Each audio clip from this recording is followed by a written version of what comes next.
Borders était l'une des plus grandes chaînes de librairies au monde, avec plus de 1200 magasins répartis sur 4 continents. Aujourd'hui, cette enseigne emblématique n'existe plus. Son histoire nous enseigne une leçon cruciale sur l'importance de l'adaptation face aux révolutions technologiques et au changement des habitudes de consommation.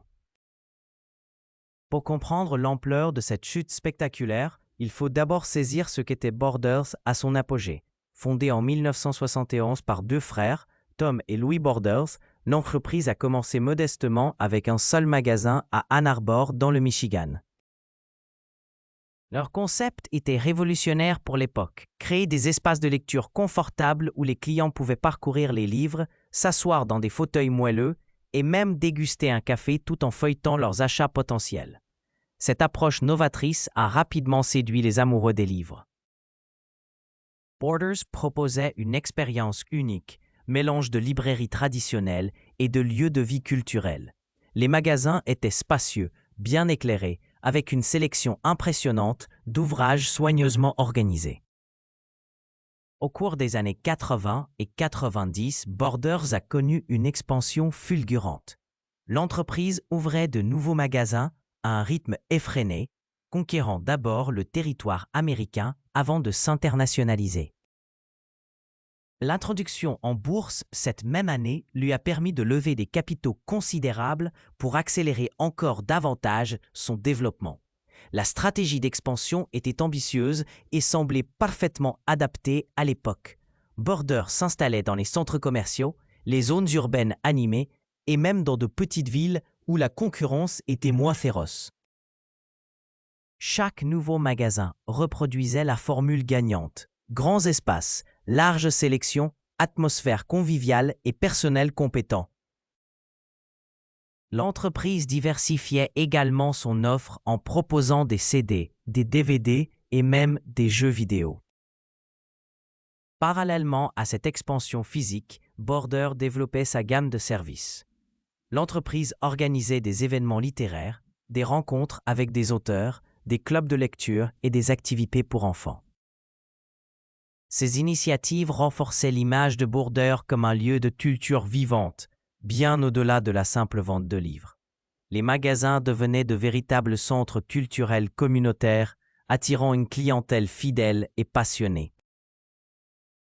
Au début des années 2000, Borders semblait invincible. L'entreprise figurait parmi les leaders mondiaux de la distribution de livres, rivalisant avec Barnes & Noble sur le marché américain et s'imposant comme une référence internationale. Ces magasins accueillaient des millions de visiteurs chaque année, générant des revenus considérables. Les analystes financiers saluaient régulièrement les performances de l'entreprise et les investisseurs manifestaient une confiance inébranlable en son avenir. Pourtant, pendant que Borders consolidait son empire physique, une révolution silencieuse se préparait. L'émergence d'Internet et du commerce électronique allait bouleverser l'ensemble du secteur de la vente au détail. Amazon, fondé en 1994 par Jeff Bezos, commençait modestement en tant que librairie en ligne, mais son ambition était déjà bien plus vaste. L'entreprise misait sur la commodité, les prix compétitifs et la livraison à domicile pour séduire une nouvelle génération de consommateurs. Au début, cette concurrence numérique ne semblait pas inquiéter outre mesure les dirigeants de Borders. Après tout, leur modèle reposait sur l'expérience physique, le contact humain et la découverte tactile des ouvrages. Comment une plateforme virtuelle pourrait-elle remplacer le plaisir de flâner dans les rayons d'une librairie, de sentir l'odeur du papier neuf ou de recevoir les conseils personnalisés d'un libraire passionné? Cette perception s'avérera être une erreur d'appréciation monumentale. Les habitudes des consommateurs évoluaient rapidement, notamment chez les plus jeunes générations qui adoptaient massivement les nouvelles technologies. La possibilité de commander des livres depuis son domicile, à toute heure du jour ou de la nuit, avec un choix quasi illimité et des prix souvent plus attractifs, séduisait un nombre croissant d'acheteurs. Amazon ne se contentait pas de reproduire en ligne l'expérience traditionnelle de la librairie. L'entreprise innovait constamment, développant des fonctionnalités révolutionnaires comme les recommandations personnalisées basées sur les achats précédents, les avis clients ou encore la possibilité de consulter des extraits de livres avant achat. Ces innovations créaient une nouvelle forme d'expérience client différente mais complémentaire à celle proposée par les librairies physiques.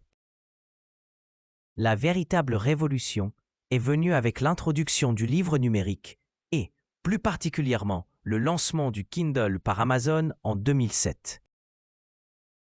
Cette liseuse électronique a transformé radicalement la façon dont les gens consomment la littérature. Soudain, il devenait possible d'emporter toute une bibliothèque dans un appareil de la taille d'un livre de poche. L'achat et le téléchargement d'ouvrages devenaient instantanés et les prix des livres numériques étaient généralement inférieurs à ceux des versions papier. Face à cette révolution technologique, Borders a adopté une stratégie qui s'avérera désastreuse. Au lieu de développer ses propres capacités numériques, l'entreprise a choisi de sous-traiter sa présence en ligne à Amazon. Concrètement, lorsqu'un client visitait le site web de Borders, il était automatiquement redirigé vers la plateforme Amazon pour effectuer ses achats en ligne. Cette approche présentait plusieurs inconvénients majeurs. Premièrement, Borders perdait le contrôle de la relation client numérique et ne pouvait pas développer sa propre base de données d'acheteurs en ligne. Deuxièmement, l'entreprise ne percevait qu'une commission modeste sur ses ventes, laissant l'essentiel des profits à Amazon. Troisièmement, cette stratégie encourageait les clients à découvrir et à adopter la plateforme Amazon, accélérant ainsi la transition vers le concurrent.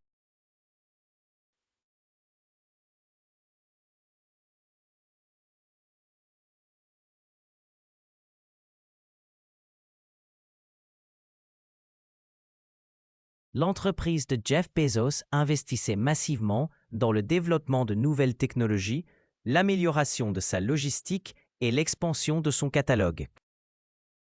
Elle diversifiait également son offre bien au-delà des livres, devenant progressivement une plateforme de commerce électronique généraliste. L'impact de cette stratégie défaillante ne s'est pas fait attendre. Les ventes de Borders ont commencé à stagner, puis à décliner. Les clients, séduits par la commodité et les prix d'Amazon, fréquentaient de moins en moins les magasins physiques. La situation s'est aggravée avec l'essor des smartphones et des tablettes qui ont démocratisé l'accès au commerce électronique et rendu les achats en ligne encore plus accessibles.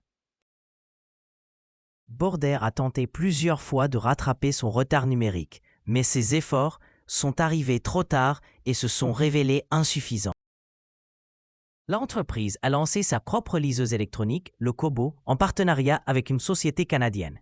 Mais ce produit n'a jamais réussi à concurrencer efficacement le Kindle d'Amazon. De même, les tentatives de développement d'une plateforme de vente en ligne indépendante n'ont pas permis de reconquérir les parts de marché perdues. La crise financière de 2008 a porté un coup supplémentaire à Borders. Avec la récession économique, les consommateurs ont réduit leurs dépenses discrétionnaires et les ventes de livres ont naturellement souffert.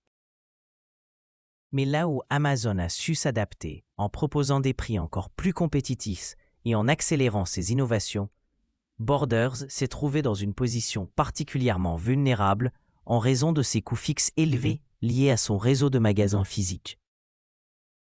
L'endettement de l'entreprise a augmenté de façon préoccupante.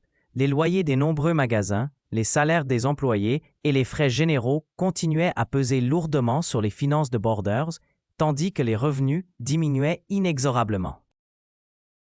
L'entreprise a été contrainte de fermer progressivement des centaines de points de vente, licenciant des milliers d'employés et déceptionnant des communautés entières qui avaient adopté leur librairie locale. En 2010, la situation était devenue critique. Borders accusait des pertes considérables et peinait à rembourser ses dettes. L'entreprise a tenté une dernière restructuration, mais les investisseurs et les créanciers avaient perdu confiance. Le 16 février 2011, Borders a officiellement déposé le bilan. marquant la fin d'une aventure entrepreneuriale de 40 années. La fermeture définitive de Border a eu des répercussions considérables.